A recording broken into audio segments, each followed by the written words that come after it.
Queridos irmãos, queridas irmãs, nós ouvimos no Evangelho esta cena da tristeza dos discípulos de Emaús, tristeza pela morte do Senhor. Jesus havia passado por toda aquela humilhação, havia sido crucificado, havia sido morto, e até então para eles tudo havia se encerrado aí. Como já havia acontecido várias vezes com outros profetas e outros homens que se levantavam como profetas em Jerusalém, anunciando a salvação do povo de Israel, no entanto, eram mortos e toda aquela expectativa terminava por ali. Parecia para aqueles homens que a mesma coisa tinha acontecido com Jesus. Um profeta poderoso em obras e palavras, mas que teve a sua vida ceifada pela morte. Toda esta tristeza e esta angústia no coração dos discípulos é o que faz com que aqueles homens percam a fé. Aquela fé que Jesus tanto tinha se esforçado para plantar no coração dos seus discípulos. Diante do escândalo da cruz, diante do sofrimento, diante da morte, diante da miséria, da falta de esperança, parece que a fé havia se esvaziado dos corações. É então que o próprio Senhor, ressuscitado, se coloca no caminho junto com aqueles dois homens. Se apresenta a eles, explicando as Escrituras pelo caminho e mostrando como as Escrituras falavam dele e testificavam que tudo aquilo deveria acontecer. É preciso que Jesus ressuscitado vá até aqueles homens, para que o dom da fé possa novamente nascer no coração deles. Como foi com Maria Madalena, que tinha ido ao túmulo para ver um defunto, um homem morto. É quando os anjos do Senhor aparecem a ela e o próprio ressuscitado, que a fé é novamente acesa no coração de Madalena. É o mesmo que acontece com Simão, que desejando voltar à sua vida antiga de pescador, porque a sua fé tinha se esvaziado, tem o seu encontro com Jesus vivo, ressuscitado. E isso faz com que novamente a fé nasça no coração de Pedro. A mesma coisa acontece com os dois discípulos e é isso que precisa acontecer conosco, meus irmãos. Nós que tantas vezes, pelas cruzes, pelos sofrimentos, pelas dificuldades da vida, às vezes somos jogados de um lado para o outro e corremos o risco de ter a nossa fé vacilante, de duvidar de Deus. Será que realmente Deus está comigo? Será que Jesus realmente é alguém em quem eu deva depositar a minha confiança? Será que realmente Jesus está vivo? Será que Jesus não é só um personagem do passado que teve uma mensagem bonita para apresentar, mas que realmente tudo teve fim com a morte, com a cruz? Quantos de nós somos em alguns momentos da vida balanceados por essas tentações e por essas crises de fé? Pois é preciso que nós façamos a experiência com Jesus vivo. É preciso que nós permitamos que o ressuscitado venha à nossa vida, porque a experiência cristã, meus irmãos, não é uma fé depositada num personagem do passado. A nossa vida, a nossa fé católica não é uma fé de 2000 anos atrás simplesmente. É uma fé a partir de uma experiência com alguém que está vivo. Com alguém que eu sei que está comigo, ao meu lado, que caminha comigo nas estradas desta vida, como caminhava na estrada rumo a Emaús. Só que muitos de nós não percebemos isso porque nos falta uma verdadeira experiência com o Senhor.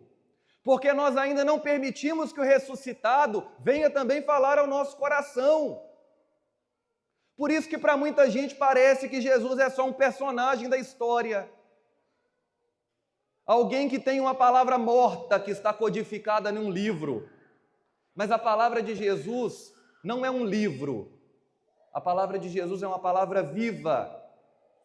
E se você, meu irmão e minha irmã, que é católico talvez, desde o berço, desde o início da sua vida, mas vive sempre em altos e baixos na sua fé, a todo momento duvidando de Deus, a todo momento questionando ao Senhor, por que disso, por que daquilo, por que o Senhor permite tal coisa, por que Ele não me livrou de tal situação, talvez esteja faltando na sua vida a experiência com Cristo ressuscitado.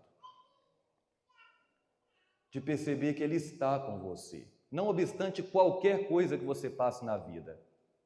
Talvez esteja sendo necessário que a fé seja desperta no seu coração.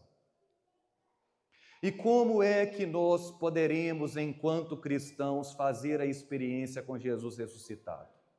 Como é que eu posso permitir com que Ele venha ao encontro da minha vida e se manifeste na minha vida? Da mesma forma que Ele fez com os discípulos de Emaús. Como foi que nosso Senhor se revelou aos discípulos?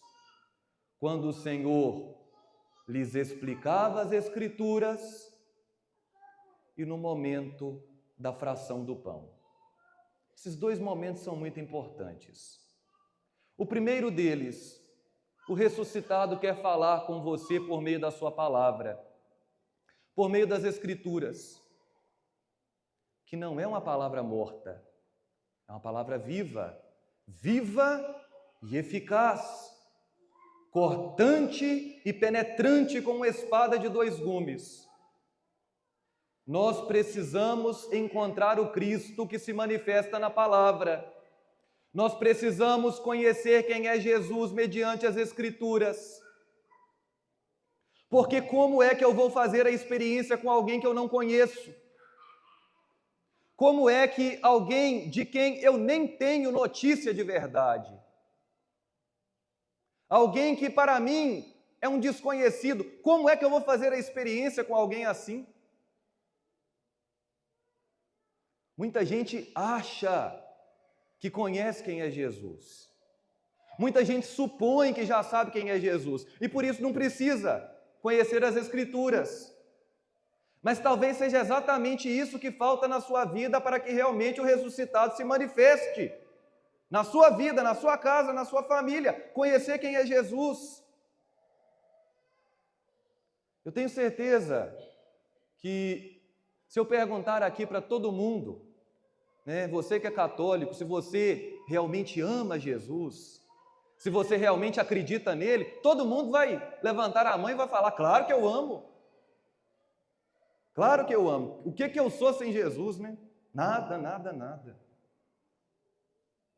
Mas se nós amamos tanto a Jesus, por que nós não nos interessamos por Ele? Por que nós não abrimos o nosso coração e os nossos ouvidos para conhecê-lo na palavra? Por que nós somos tão preguiçosos, temos tanta má vontade, somos tão acomodados em relação às Escrituras? Não deixamos que a palavra de Deus venha plantar no nosso coração a imagem verdadeira de quem é Jesus. Não suponha que você conheça quem é Jesus, porque a maior parte de nós não conhece. É até engraçado que muitas vezes a gente, como padre, se depara com certas falas das pessoas, de gente que se acha muito sabido, e às vezes vem no padre e fala assim, padre, como diz Jesus naquela passagem do Evangelho, né? Aqui se faz, aqui se paga. Eu fico pensando, onde é que Jesus falou isso no Evangelho? Mas a pessoa ouviu dizer que Jesus fala isso, aí ela supõe que isso é verdadeiro. Ou então uma vez, sem brincadeira nenhuma, isso aconteceu mesmo, viu? Uma vez uma pessoa chegou em mim e falou assim, padre, na Bíblia fala, né, que quando São Miguel Arcanjo estava vivo aqui entre nós, que ele era muito caridoso, né? Fazia muito bem aos outros, alimentava as pessoas. São Miguel Arcanjo? Mas a pessoa tinha certeza que ela tinha lido isso nas Escrituras. Porque nós ficamos ouvindo dizer as coisas a respeito de Deus, a respeito de Jesus, a respeito da palavra, e não se dá o trabalho de conhecer de verdade. E é por isso que tanta gente tem dificuldade de encontrar Jesus ressuscitado. Porque não deixa com que Ele fale a nós por meio das Escrituras. Na nossa peregrinação dessa vida, meus irmãos, nós precisamos permitir que Ele venha ao nosso encontro, que Ele nos explique as Escrituras, que Ele fale de si. E não apenas que Ele fale de si, que Ele fale de você. Que Ele fale qual é o sentido da sua vida. Que Ele fale para o que você está nesse mundo, para o que você foi criado. Para que Ele te arranque da sua vida vazia, sem significado, inútil e fútil, e te mostre para o que você foi feito. Para que Ele entre na sua história por meio da sua palavra e te renove desde dentro e faça de você uma criatura nova e faça com que o dom da fé realmente se acenda no seu coração. Então, diante de qualquer circunstância na vida, nada importa, porque Ele está comigo. Eu sei para o que eu fui feito, eu sei que eu devo estar com Ele. Deixemos com que o Senhor se revele a nós pelas Escrituras. Este é o primeiro momento mediante o qual o Senhor se revela aos discípulos de Emaús.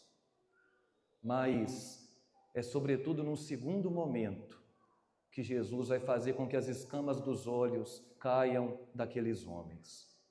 Quando Ele, assentado com eles à mesa, toma o pão, dá graças, o parte e o distribui.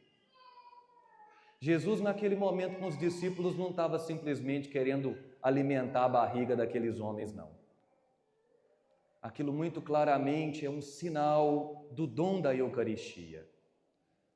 O Senhor que se revela a nós na Eucaristia. Todas as vezes que o Senhor se entrega por nós no altar da Eucaristia, Ele está nos dando a possibilidade de fazer a experiência com a sua ressurreição, com Ele que está vivo, escondido, sem sombra de dúvidas, na aparência do pão e do vinho, mas vivo, querendo fazer com que também as escamas caiam dos nossos olhos. Você não vai ver Jesus na Eucaristia com os olhos da carne, mas você o verá com os olhos da fé, se você participar bem da Eucaristia, se você receber bem a Sagrada Comunhão, se você com devoção, com amor, com piedade, tiver o seu coração disposto para receber Jesus que está vivo. Nós temos, como católicos, comungado a vida inteira. Por que ainda não reconhecemos o Senhor que está vivo na Eucaristia? Porque talvez temos participado mal desse mistério.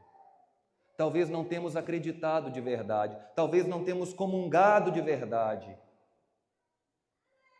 O Senhor quer se manifestar a nós pelas Escrituras e pela fração do pão, pela Eucaristia. E aqui vocês percebem que essas duas realidades, elas são realidades que formam exatamente isso que nós estamos fazendo agora. A missa. Quando o Senhor quer falar a nós pela palavra e quando o Senhor quer falar conosco pela Eucaristia, que daqui a pouco irá ser celebrada no altar.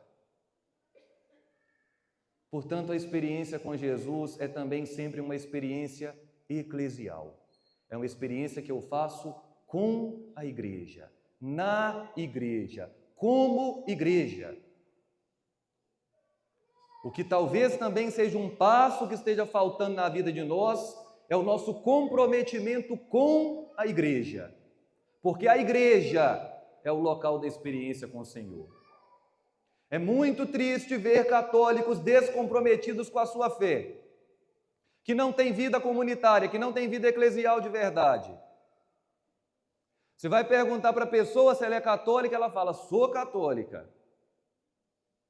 Frequenta a missa todo domingo? Ah, padre, não é bem assim também não, né? Eu sou muito devoto, eu sou muito católico, mas eu rezo em casa, eu rezo o meu texto todo dia, eu rezo um Pai Nosso, uma Ave Maria, e a pessoa acha que está muito satisfeita com isso. Mas isso é um catolicismo defeituoso, isso é um cristianismo manco, porque a nossa fé não é vivida no individualismo, de eu rezando em casa sozinho, fechado no meu quarto, embora eu deva fazer isso também. A nossa experiência com o Senhor é uma experiência eclesial. É na igreja que o Senhor vai falar aos seus ouvidos na palavra. É na igreja que o Senhor vai se entregar a você na Eucaristia. Permitamos ao Senhor ressuscitado que venha a falar na nossa vida hoje, nesta missa. Não deixe passar a ocasião para que Jesus venha ao seu encontro nesta missa, que fale ao seu coração nesta Eucaristia, o receba bem.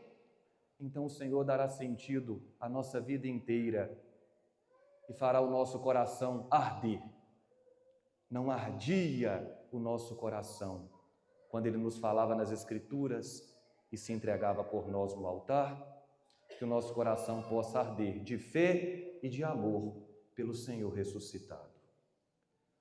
Louvado seja nosso Senhor Jesus Cristo.